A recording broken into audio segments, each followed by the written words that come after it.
লোকের অভাব যে আমাদের জীবনে এত নেগেটিভ প্রভাব ফেলতে পারে, নরওয়েতে না এলে তা কখনোই বুঝতে পারতাম না।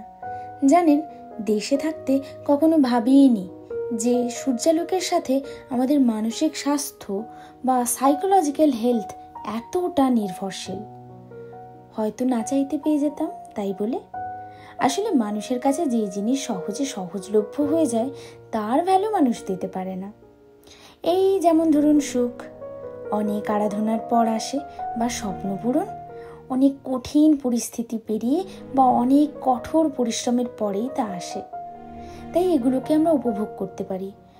কিন্তু যদি এরা খুব সহজে চলে আসতে পারতো আমাদের জীবনে, যেমন ধরুন আমাদের জীবনের ম্যাক্সিমাম টাইমটা থাকতো শুধুই সুখ, দুঃখ থাকতো খুবই কম, তাহলে আমরা হয়তো সুখের বদলে দুঃখটাকেই উপভোগ করতে শুরু করতাম।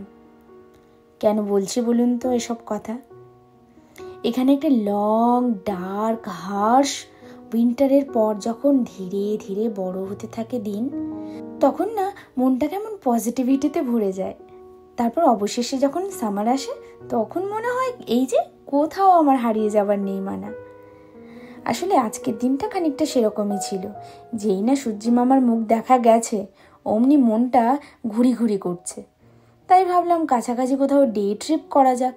সাথে ছিল ঋষি, ও কখনো হেদ্দাল চার্চ দেখেনি। তখনই মনে পড়ে গেল যে হেদ্দাল চার্চ যাওয়া যায়, যে চার্চের সাথে লুকিয়ে আছে অনেক অজানা তথ্য, ভাইকিং যুগের ইতিহাস।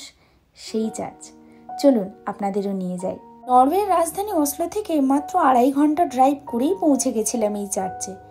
শুধু চার্চ না, চার্চের এই চারিদিকের পাগল করা প্রাকৃতিক সৌন্দর্য আমাদের এখানে বারবার টানে। জানেন তো, নরওয়েতে 4টে সিজন আছে, মানে উইন্টার, স্প্রিং, সামার আর অটাম। আর 4টে সিজনেই এই চার্চের 4 রকম সৌন্দর্য। এটি নরওয়ের বৃহত্তম স্টেপ চার্চগুলোর মধ্যে একটা, যা এখনো ব্যবহৃত হচ্ছে। প্রায় 800 বছরের পুরনো এই চার্চকে স্টেপ চার্চ বলে। স্টেপ চার্চ সম্পূর্ণভাবে কাঠের খুঁটি দিয়ে তৈরি। ভাবা যায়, 800 বছরের পুরনো কাঠের খুঁটি। 1000 খ্রিস্টাব্দের আশেপাশে নরওয়েতে খ্রিস্ট ধর্ম প্রবেশ করে।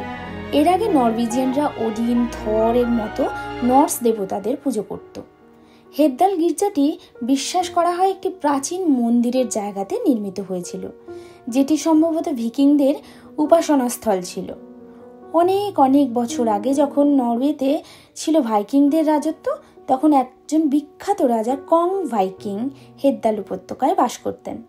তিনি ছিলেন এক বিশাল যোদ্ধা এবং তার ছিল এক জাদুকরী তরবারি, যেটি নাকি তাকে কোনো যুদ্ধে হারাতে পারত না। যুদ্ধে যাবার আগে রাজা কং ভাইকিং এই তরবারি লুকিয়ে রাখতেন হেদ্দাল গির্জার নিচে, যাতে এটি শত্রুরা খুঁজে না পায়।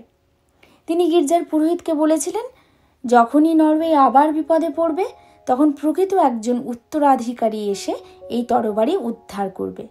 বলা হয় আজও সেই তরবারি হেদ্দাল গির্জার কাঠের মেঝের নিচে গোপনে রক্ষা করা আছে। কিছু স্থানীয় মানুষ বলেন, মাঝে মধ্যে রাতে গির্জার থেকে ধাতব শব্দও ভেসে আসে, যেন কোনো কিছু জাগছে বা অপেক্ষা করছে। লোককথা অনুযায়ী বহু বছর আগে হেদ্দাল বনের মধ্যে একটি ছোট ছেলে হারিয়ে গেছিল। তার মা কান্নাকাটি করতে করতে তাকে খুঁজে পায় এখানে। অনেক খোঁজাখুঁজির পর যখন গির্জার পাশেই ছেলেটিকে খুঁজে পান, তখন থেকে জায়গাটিকে হেদাল বলা হয়, যার অর্থ হারানো বনের জায়গা। গবেষকদের মতে এটি নির্মিত হয়েছিল 13তম শতাব্দীতে, অর্থাৎ আনুমানিক 1250 সালের দিকে। তবে কিছু প্রমাণ রয়েছে যে এর আগেও এখানে পুরনো একটি গির্জা বা উপাসনাস্থল ছিল, সম্ভবত 1100 শতকে, মানে 1000 থেকে 1100 সালের মধ্যে। ঠিক সেই সময় যখন ভিকিংরা খ্রিস্ট ধর্ম গ্রহণ করতে শুরু করে। এই যে হেদ্দাল চার্চের আশেপাশের কবরস্থানটি দেখছেন, সেটি মধ্যযুগ থেকে ব্যবহার করা হয়ে আসছে। এটি নরওয়ের ঐতিহ্যবাহী কবরস্থানগুলির মধ্যে একটি। কিছু কবর আবার ফ্যামিলি গ্রেভ নামে পরিচিত, মানে একই পরিবারের একাধিক প্রজন্ম এই একই জায়গায় সমাহিত। আবার অনেকেই সেই প্রজন্ম বা সেই মানুষজন বা সেই পরিবারের মধ্যে তাদের পেটদেরকেও ধরেন। কেমন লাগলো ঋষি? কেমন লাগলো? ভালো। কি কি দেখলি আজকে বল? গ্রে আর অনেক পুরনো চার্চ। 1300 সালে। তুই তো ভয় পেয়ে গেছিলি, আমাকে বলছিস ওইটা কি পিপুল ট্রি, ওটা কি পিপুল ট্রি, গেলই না একসাথে, ওখানে গেলই না মেঘকে নিয়ে, হেভি ভয় পেয়ে গেছে। People tree? হ্যাঁ। পিপল ট্রি ভূত থাকে?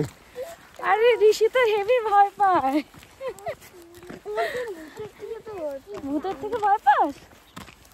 পিপল ট্রি এখানে থাকে না। আজকের এই সাডেন ট্যুরটা কিন্তু বেশ ভালো ছিল। হ্যাঁ, আর পুরো আমরা ভাবছিলাম কি বৃষ্টি হবে, আসতে পারবো কি পারবো না, কিন্তু ফাইনালি আমরা এলাম। মানে কি বলবো, এক বেলার ট্যুর আর কি আমাদের, বাট বেশ মজা হলো না ঋষি? আমি ভাব কথা জানি যে যেটা অনেক সত্যি। বল। কেউ অন্ধকারের থেকে ভয় পায় না, যেটা ভেতরে হয় সেটা। বাহ, দারুণ কথা বলেছে ঋষি। কি বলছো মেঘ, তুমি কি কিছু বলতে চাও? এই যে মেঘ, তুমি কি কিছু বলতে চাও? কি দেখলে আজকে তুমি? কি দেখেছো? চার্চ দেখেছো, বলো।